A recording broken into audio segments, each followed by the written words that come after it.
안녕하세요. 건강프라임 김아련입니다.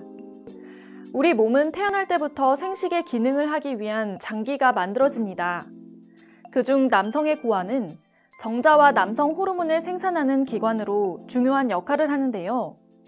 그런데 고환이 비정상적으로 음낭에 위치하지 않게 되는 경우도 종종 발생합니다. 오늘은 선천성 남성 생식기 기형으로 알려진 잠복 고환에 대해 알아보겠습니다. 잠복 고환이란 고환이 음낭으로 완전하게 내려오지 못한 상태를 말합니다. 태아의 고환은 콩팥 근처에서 만들어져 출산 때까지 점차 음낭으로 내려오게 됩니다. 그런데 아기가 태어날 때 정상적으로 고환이 내려오지 못하고 그대로 몸 안에 남아있게 되면 잠복 고환으로 진단할 수 있습니다. 잠복 고환의 원인은 아직 명확하게 밝혀진 것은 없습니다. 보통 고환이 내려오는 통로인 서해관이나 정자를 밖으로 배출하는 정관, 음낭 등의 이상이 있게 되면 정상적으로 고환이 음낭으로 내려오지 못할 수도 있다고 알려졌습니다. 그렇다면 혹시 유전적인 영향이 있는 것일까요? 보통 이제 산모가 비만하다든지 혹은 대부분 그런 산모적 요인은 그런 비만 산모에서 조금 한 2배 정도 높은 걸로 되어 있고요. 그 외에는 대부분 저출생, 저체중 출생, 그러니까 만기 이렇게 딱 채우고 나오질 못하고 일찍 나오는 경우, 대부분 그런 경우가 많아요. 잠복고환이 있는 환아들 중 대부분 한 14%에서는 가족력이 있는 걸로 되어 있어요. 그러니까는 아버지가 잠복고환이 있는 경우는 아들이 있을 경우가 한 4~5% 정도 되는 걸로 되어 있고요. 형제가 있는 경우는 한 6%에서 10% 정도 잠복고환이 있을 가능성이 높은 걸로 나와 있어요. 이렇게 선천적으로 남자아이들에게 잠복고환이 나타나는 비율은 보통 태어난 직후에 약 10% 정도라고 보고된 바 있는데요. 시간이 지나면서 자연스럽게 음낭으로 고환이 내려오는 경우도 있어 최대 1년 정도 지난 후에는 최소 2%까지 줄어들기도 합니다.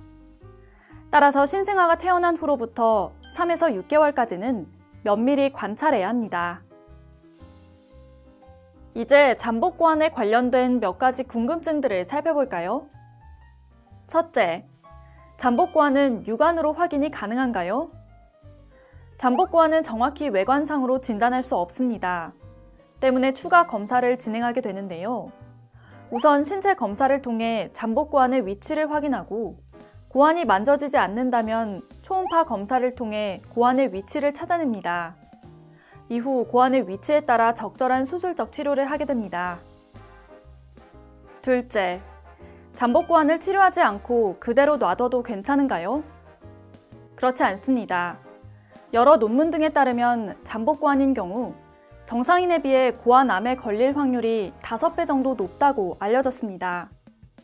수술적 치료가 고환암의 발생률을 떨어뜨리는 것은 아니지만 만약 고환이 음낭에 있게 되면 암을 조기에 발견할 수 있기 때문에 치료를 통해 고환암 예방에 도움을 줄 수 있습니다. 셋째, 잠복고환의 치료법은 무엇인가요? 보통 1세까지는 고환이 내려오는 것을 기다려 볼 수 있습니다. 하지만 최근에는 최대한 일찍 치료하는 것이 권장되고 있는데요. 생후 6개월 이전에는 자연 하강하는 경우도 있지만 이후에는 내려올 가능성이 낮기 때문입니다.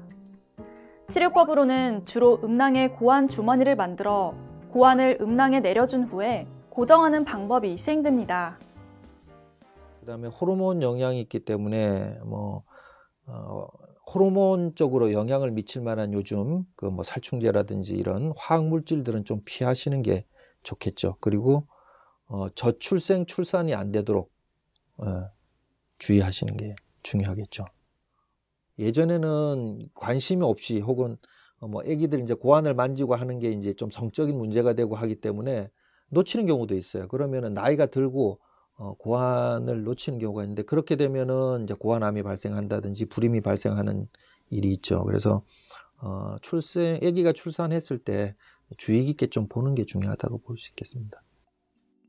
이렇게 잠복고환은 고환암의 발생률을 높이기 때문에 무엇보다 조기 발견을 통해 치료를 하는 것이 시급합니다.